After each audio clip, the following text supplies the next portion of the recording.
first vlog mga idol. Biyahe mo ano sa duty or ano. Baka init. Ang hangin, lakas ng hangin.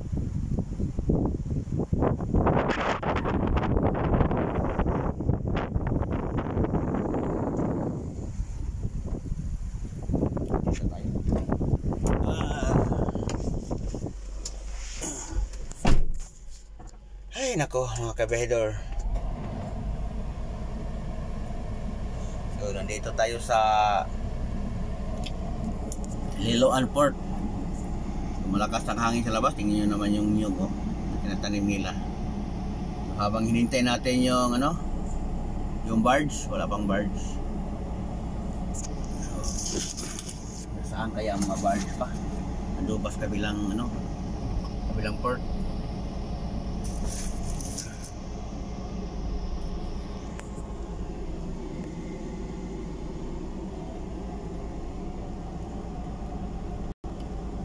Doon naman sa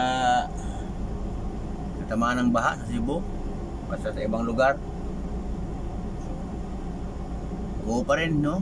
Kahit mahirapan tayo, paano kasi tayo lang mga ordinaryong mga tao ang palagi matamaan ng kalamidad dahil kasi sa pagkukulang ng mga opisyal, no? Mga namumuno sa atin. Iwasan naman yung mga ganyang mga pag-apaw ng ilog. Kung mayroong tamang ano pa lang, may tamang flood control pa lang, no? Kaso dahil sa kaswapangan ng mga politiko, wala eh. Ginamit yung flood control sa sarili nilang kapakanan, mga luho.